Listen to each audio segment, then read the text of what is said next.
Shame is invisible until it isn't. It lingers in the air like the faint smell of something rotting just out of sight, slowly thickening until it sticks to your skin. We like to think shame is personal, a thing we carry privately. The weight of our own mistakes pressing on our chests.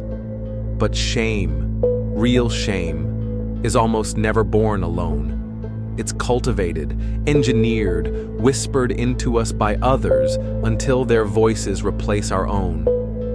Carrie's hell didn't start the night of the prom. It started years earlier, in hallways where laughter wasn't joy but a weapon, in classrooms where silence wasn't peace but isolation. Her story is not simply about what she did, it's about what was done to her.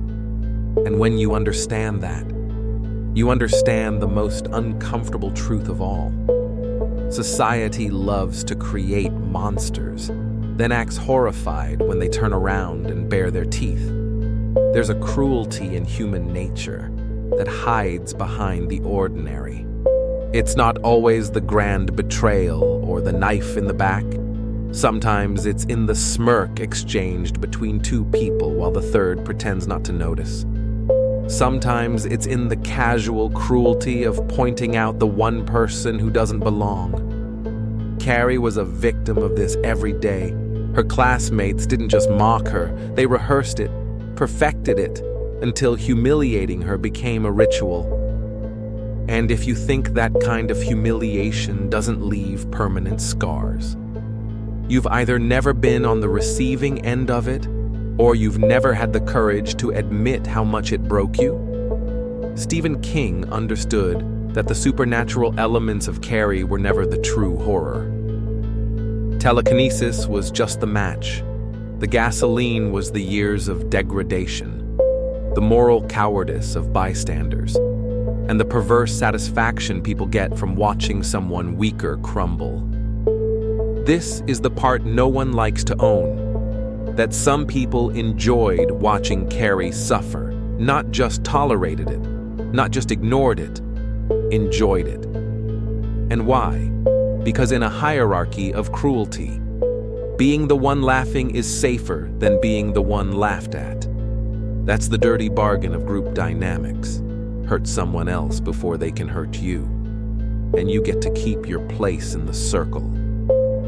The criminal psychology of making a mistake is often framed as a single choice. You did something wrong, and now you're guilty.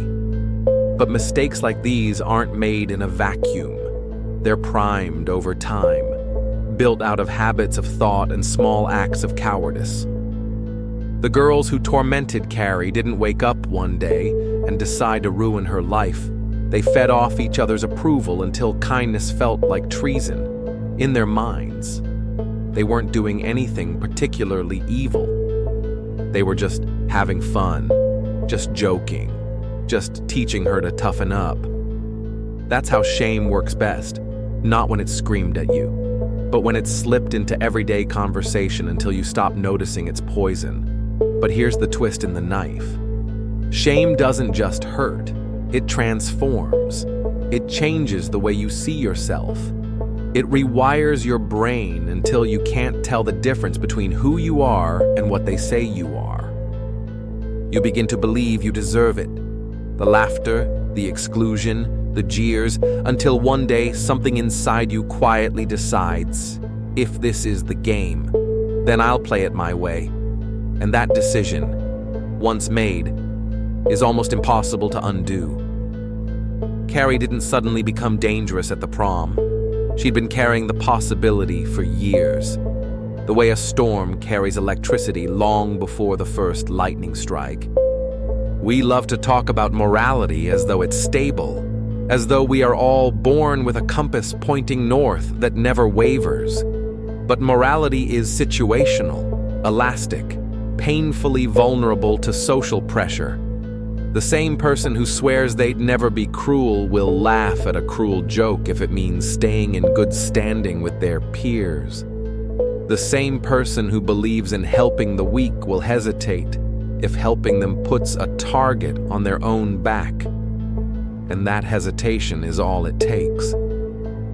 You don't have to throw the first stone, you just have to not stop the others from throwing theirs. Understanding Carrie's hell means understanding that fear and shame are cousins. They work together. Fear of standing out.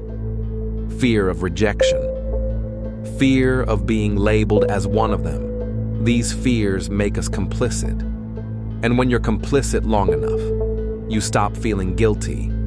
You tell yourself the victim deserves it. You tell yourself it's just the natural order. You tell yourself you're not cruel, just realistic.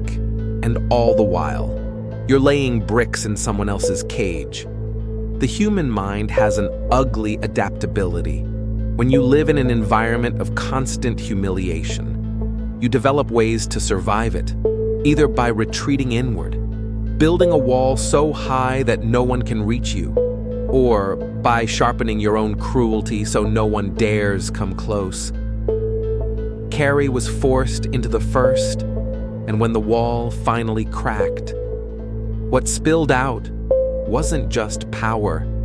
It was every unspoken scream, every swallowed insult, every moment she'd been made to feel less than human. That's the danger of shame. It doesn't just break people. It builds something new in their place, something harder, sharper, and far less predictable. We act surprised when people lash out after years of abuse, but it's a strange kind of surprise, the kind you get when the thing you've been pushing finally pushes back. In those moments, everyone likes to pretend the violence came out of nowhere, that it was an overreaction, that the victim became the villain in a single moment. But no one likes to admit that we often write the villain's origin story long before they commit the crime. We just don't see it as writing. We see it as just how things are. That's the part that should unsettle you. This isn't just Carrie's story.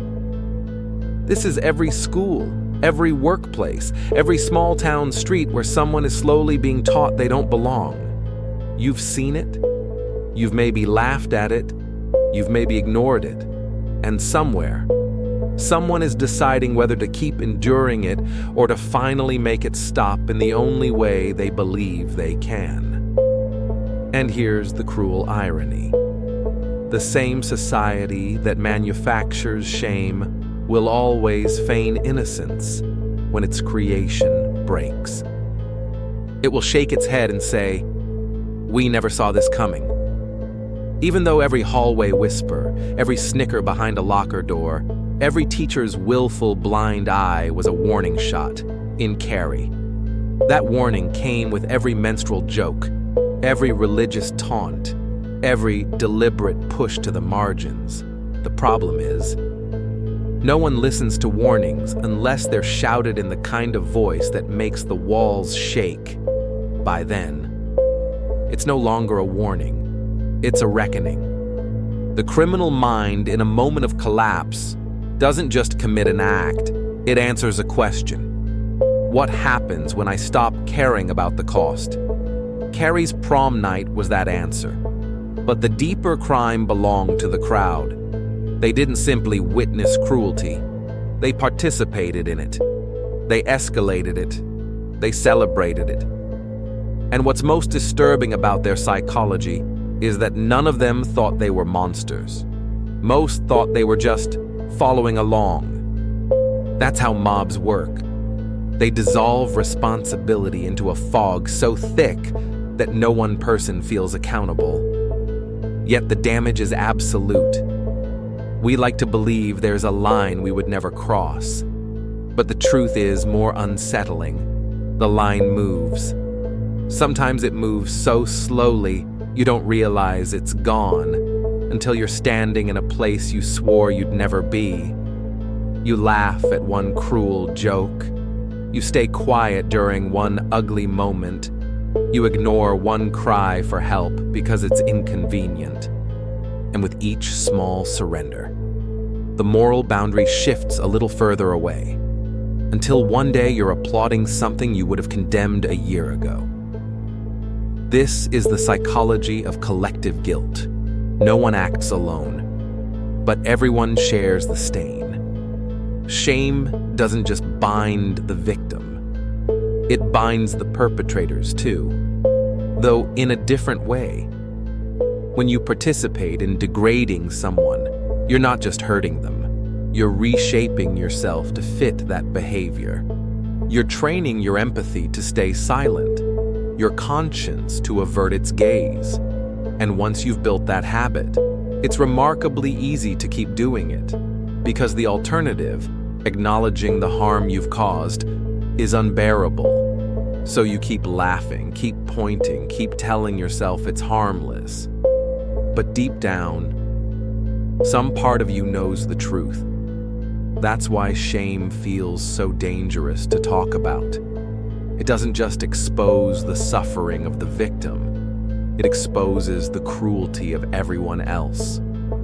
There's another layer here. The way shame and control are linked.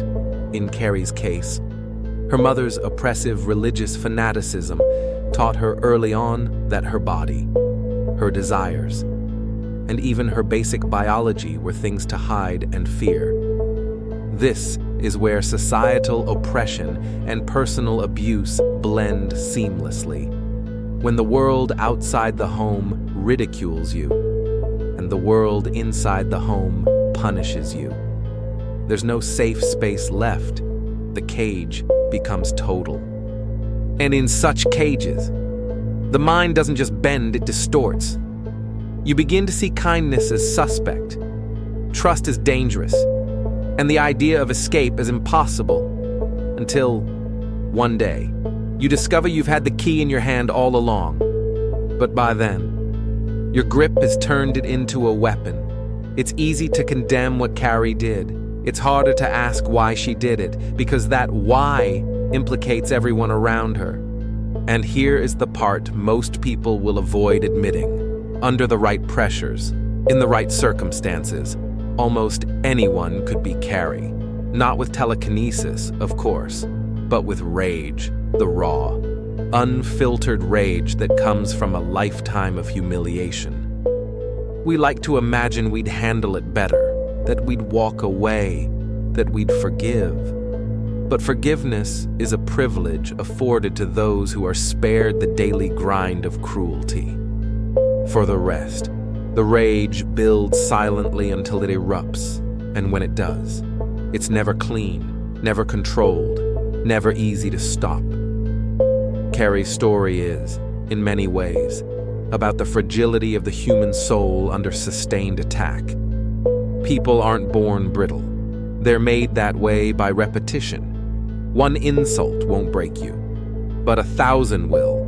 One shove won't define you, but years of them will carve their shape into your spine. And when people finally snap, we love to point to that final shove as the cause, pretending the years of lead-up were just unfortunate background noise. It's a way of keeping our hands clean while standing in the blood we helped spill. When shame becomes a cage, the person inside it doesn't always try to escape. Sometimes they decorate the walls. They adapt to the limited air, the narrow view, the constant echo of other people's voices. And sometimes, if you keep them there long enough, they forget there's an outside world at all, until something or someone reminds them. That's when the real danger begins.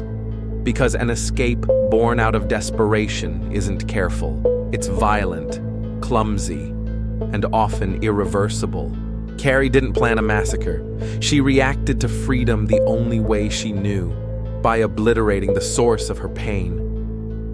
This is the part where people want a neat moral, a tidy boundary between good and evil. But real life is messier. The truth is that shame corrodes everyone it touches. The shamed, the shamers, and the silent witnesses. And the hardest question to face isn't, was she wrong? It's, what did we do to make her right? There's a peculiar thing about shame. It doesn't just live in the mind. It lives in the body.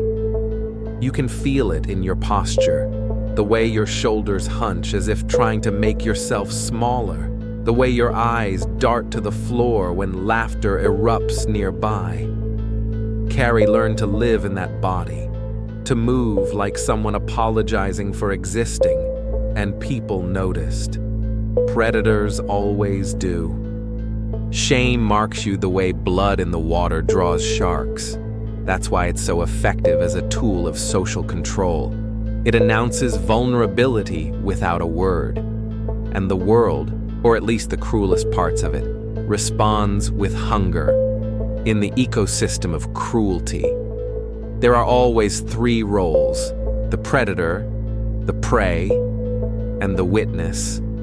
The predator's role is obvious, the prey's suffering visible, but the witness is more complicated. A witness can tip the balance either way, toward rescue or toward destruction. Most don't choose rescue, not because they're inherently bad, but because stepping in risks turning the predator's attention on them. This is the essence of bystander psychology. Self-preservation trumps moral obligation. And so, in Carrie's case, the witnesses chose safety, and their silence became another chain in her cage. One of the darkest truths in social dynamics is that cruelty is contagious. Once a group establishes that someone can be humiliated without consequence, the humiliation escalates. People who might never initiate harm will join in when they see it rewarded with laughter or social approval. It becomes less about the victim and more about the performance, who can deliver the cruelest line, the most humiliating blow. Carrie's classmates didn't just torment her, they turned her into a stage, and each act of humiliation was applause for the next. This is why public shaming has such devastating effects. It's not just the act itself. It's the collective agreement that this person's pain is entertainment. Criminal psychology teaches us that repeated exposure to harm without intervention leads to two potential outcomes: submission or retaliation. Submission is common, but dangerous in its own quiet way. Retaliation, though rare, is explosive. And when retaliation comes after years of submission, it carries the weight of every unspoken moment. It's never proportional, because it's not about that moment. It's about all the moments stacked together like a bonfire waiting for a match. Carrie's match wasn't just a bucket of pig's blood, it was the knowledge, sudden and undeniable, that every face laughing at her in that gymnasium had also been there, watching. In 100 smaller moments before, that realization didn't ignite her rage, it freed it. The human mind has a cruel reflex when confronted with guilt. It rewrites the narrative to make itself the victim. After the prom, after the fire, after the screaming stopped, you can imagine what they would have said. She overreacted. She was unstable. We couldn't have known. Each excuse another layer of insulation between themselves and the truth. Because to admit the truth would mean acknowledging that the destruction was not a bolt from the blue, but the inevitable result of a game they had all been playing. It would mean admitting that their laughter, their silence, their refusal to act had lit the fuse. It's easy to read Carrie and think the telekinesis is the fantasy element, the impossible fiction. But the real fiction is our belief that we'd never let something like that happen in real life. That's the lie we tell ourselves to sleep at night. In reality, the dynamics that destroyed Carrie exist everywhere. In schools, in workplaces, in families. The difference is that most victims don't have the power to make the walls burn. Most just fade, quietly, into smaller lives. We call them shy, withdrawn, difficult. We don't call them what they are, casualties. Shame is the cruelest cage because it convinces you to participate in your own imprisonment.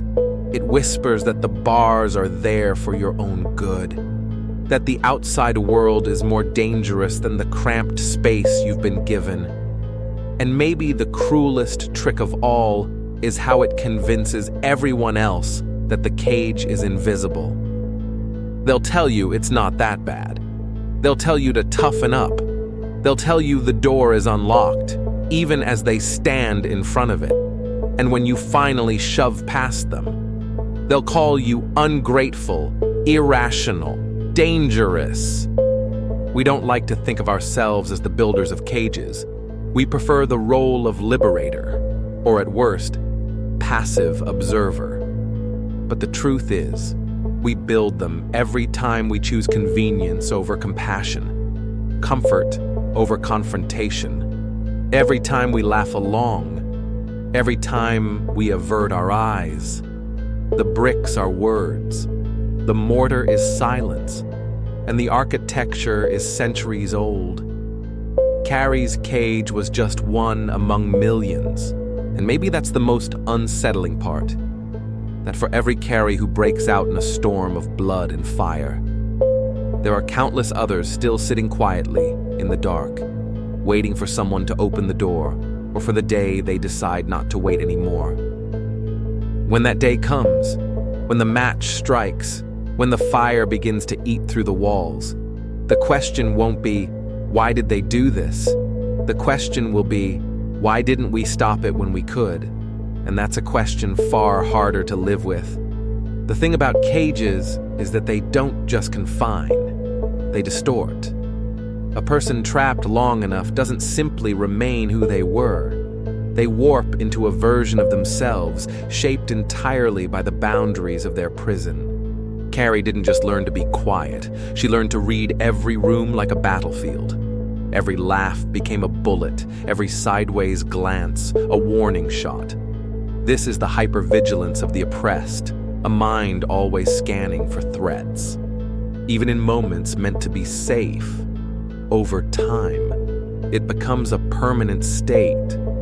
You can take the person out of the cage, but you can't always take the cage out of the person. And here's the sinister part. Society depends on this. The best controlled populations are the ones that no longer need visible guards, because the guards live in their heads. Shame makes this possible. Once someone has internalized their inferiority, you don't have to humiliate them anymore. They'll do it themselves. They'll avoid opportunities, silence their own ideas, hold back their own joy, all without anyone lifting a finger in Carrie's case. That conditioning worked flawlessly, until it didn't. When the conditioning breaks, it's never graceful. A lifetime of suppressed emotion doesn't flow like water from a cracked vase. It explodes, jagged and indiscriminate. This is why moments like Carrie's prom night are so terrifying. They reveal the other side of endurance. We praise people for surviving hardship quietly, but we forget that quiet survival is only one possible outcome. The other is catastrophic release. From a criminal psychology perspective, Carrie's actions weren't spontaneous. They were the culmination of a long pattern of cause and effect. Each instance of cruelty was another step toward inevitability. And the most chilling element? No single person in her life had to be the worst. It wasn't one abuser, one bully, one authority figure failing her. It was dozens of small, almost forgettable moments of dismissal, mockery, and denial. The kind of moments that don't make headlines but do make history. In law, we call this a chain of causation. In life, we call it just the way things are. This is why bystanders cling so tightly to the monster narrative after events like these. It's easier to believe in monsters than to face the truth that ordinary people, through ordinary actions, can create extraordinary destruction, that the evil in Carrie was not born, it was grown, not in isolation, but in the careful, repeated tending of her peers, her community, her culture. We find it comforting to label her other, to insist that her capacity for violence was unique, unrelatable. Because if it's not unique, then what? Then we have to consider that anyone, given the right pressures, the right humiliations, could reach for the match. Even us. Shame has another trick. It erases the complexity of its victims. Once someone is marked, the world sees only the mark. Carrie could have been intelligent, funny, or kind, but to her peers, she was only the freak. When the worst happened, that label made it easier to dismiss her humanity. Of course she did something awful. They could say she was never like us. That's how society absolves itself, by pretending there was never any common ground to begin with. But the truth is, Carrie was like them. She wanted belonging, safety, love. She just learned too late that in her world, those things came at a cost she couldn't pay. It's worth asking, what would have happened if even one person had consistently refused to play along? Not a fleeting act of kindness, not a pitying word, but genuine, sustained human connection. Would that have been enough to keep the fire contained? Or was the damage already too deep? We can't know for certain, but we do know this. Cruelty is easy in a crowd, and kindness is hard. And yet, history is full of moments where one person's refusal to join in has changed the course of events. It's just that, in Carrie's story, no one stepped forward soon enough. So we are left with the aftermath, the smoldering gymnasium, the bodies, the headlines. We are left with the image of a girl who couldn't carry the weight anymore and decided, in one terrible instant, that no one else would walk away untouched. And we are left with the uncomfortable realization that while her actions were unforgivable, the conditions that produced them remain everywhere, unchanged, waiting for the next person to break. The final cruelty of shame is that it doesn't just end with the victim. It lingers in the survivors, the witnesses, the perpetrators. It whispers to them in the dark, "You could have stopped this." And no matter how they justify, explain, or deny, that whisper never fully goes away. Maybe that's the real sentence. Not the one carried out in a courtroom, but the one handed down by memory. So the question isn't whether Carrie was wrong. The question isn't whether her classmates were wrong. The question is far sharper. When the cage is being built in front of you, do you notice? And if you notice, will you do anything at all? There's a silence that follows acts like Carrie's, a strange, heavy quiet that isn't peace but the absence of sound after an explosion. In that silence, people rush to fill the void with explanations, theories, moral judgments.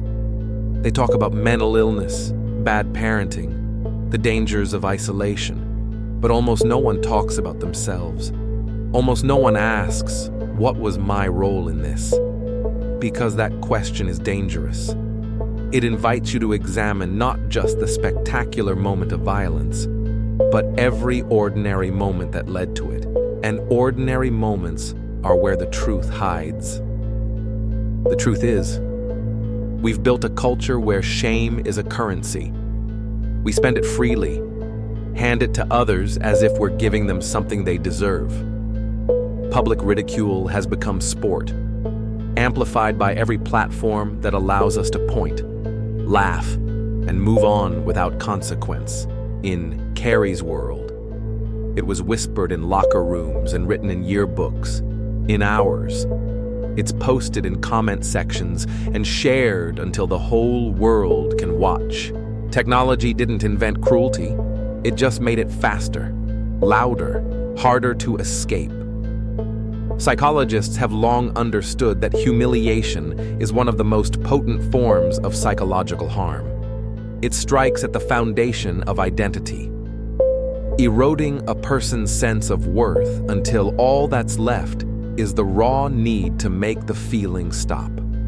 That need can manifest in different ways: withdrawal, self-destruction, or, in the rarest but most dramatic cases, outward violence. The violence shocks us because we forget that beneath the meekness of the humiliated, rage can be quietly growing like roots beneath concrete. Carrie's power was fictional, but her rage was not. When I think about the people who survived her prom night, I imagine two kinds of silence. The first is the silence of those who can't bear to speak of it because it forces them to relive the terror. The second is the silence of those who can't bear to speak of it because it forces them to confront what they did or didn't do. Both silences are heavy, but only one carries the weight of complicity. And complicity, unlike grief, doesn't fade with time. It festers. We underestimate how much our smallest choices shape the people around us. A single act of cruelty can echo for years in someone's mind, reshaping how they see the world. A single moment of protection can do the same, in the opposite direction. But those moments are rarely recognized in real time. We are too busy, too distracted, too afraid to step into the role of protector when it's easier to play the audience. And that's the tragedy. It's always easier to watch the cage being built than to stop it. Carrie's hell wasn't just her mother's fanaticism or her classmates' malice. It was the architecture of an entire community that needed someone to be less than so the rest could feel more than. That's the hidden function of shame. It creates a hierarchy. And once you're at the top of that hierarchy, even by a single rung, you have a stake in keeping someone else beneath you. Destroying the hierarchy means losing your advantage. So most people defend it without even realizing they're doing so. They tell themselves they're protecting order, when really they're protecting their own fragile place in it. The hardest part to swallow is that this hierarchy doesn't collapse when one person fights back. It simply shifts, finds a new target, starts the cycle again. Carrie's story ended in flames, but the social machine that crushed her would keep turning long after the ashes cooled. That's why we can't just frame her as a singular tragedy. She is a case study in what happens when systemic cruelty meets personal breaking point. Remove the telekinesis and the blood, and you still have a narrative that plays out in schools and offices and dinner tables every day. The lesson isn't simply don't bully, as if the solution is that neat. The lesson is that cruelty thrives in the spaces where people look away. The cage is always under construction, and the builders are always ordinary, friends, neighbors, co-workers, strangers online. The next Carrie might not be in a small-town gymnasium. She might be sitting across from you at work. She might be in your own family, and you won't know how close she is to breaking until the day she does. That's why the most dangerous question we can ask ourselves is also the most necessary. If I see the match being struck, will I act before it burns? Or will I just stand there, watching the fire, pretending I had nothing to do with it? Because here's the truth most people choke on when the fire starts. It's already too late to change the ending. The time to act is never in the middle of the disaster. It's in the quiet, unremarkable moments before it, the casual insult you let slide, the nervous laugh you join in so you don't feel out of place, the eye contact you avoid with someone who's just been humiliated because you don't want their shame to rub off on you. Those are the moments where the story is written. And they're so small, so fleeting, that you can tell yourself they don't matter. But they do. They always do. Carrie didn't wake up on prom day planning to burn the world around her. The rage didn't come from nowhere. It was built, brick by brick, by a lifetime of lessons. You are less. You are strange. You don't belong. And when someone hears those lessons often enough, they stop resisting. They absorb them. Let them seep into their bones. Until the day comes when something inside says, no more. The no more can take many shapes. For some, it's disappearing. For others, it's self-destruction. For Carrie, it was annihilation. Society is uncomfortable with this truth because it forces us to acknowledge our part in creating it. We'd rather believe in random evil, in lone wolves, in tragic inevitability. Those stories are easier. They keep our hands clean. But the real story is uglier. The real story is that cruelty is a collective act, and so is the creation of a monster. That monsters aren't born in shadows. They're built in plain sight, under fluorescent lights, in crowded rooms where everyone is watching and no one is stopping it.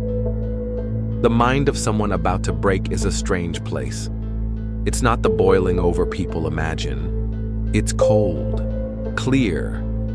A lifetime of being unseen suddenly flips, and every slight, every insult, every shove is remembered with perfect clarity. It's the psychological equivalent of an accountant opening a ledger and finding every unpaid debt. And in that moment, repayment feels not just justified, but necessary. This is what most people never understand about catastrophic acts to the person committing them. They feel like balance being restored, but balance, when pursued through destruction, doesn't heal anything. It just spreads the damage wider. Carrie's vengeance didn't free her from her shame. It burned her with it. There's a terrible irony there, that even in her most powerful moment, she was still trapped in the cage society built for her. Only now she was shaking it so violently that the whole structure collapsed. She didn't transcend it. She went down with it. And maybe, on some level, she always knew she would. We live in a world where we are constantly given the choice between protecting ourselves and protecting others. Most of us choose the former, and we justify it by telling ourselves we're powerless. But that's another lie shame teaches us, that we can't make a difference unless we can fix everything. The truth is, we can change the trajectory of someone's life in the smallest of ways. A hand extended, a word spoken, a presence that refuses to join in the cruelty. You don't have to dismantle the entire cage by yourself. Sometimes you just have to wedge the door open far enough for someone to see that an outside exists, and yet, over and over, we choose the comfort of inaction. We tell ourselves someone else will help, that it's not our place, that we're imagining things until the day the cage shatters, not because we opened it, but because the person inside broke it apart with their own hands, in their own way, and everyone pays the price. That's when the questions start, and the guilt creeps in, and the silence falls heavy. So I'll leave you with the question no one wants to answer out loud. When the next Carrie is sitting quietly in the corner, swallowing her shame, waiting for someone to notice, will you? Or will you, like so many before you? Keep your eyes down and tell yourself that cages build themselves.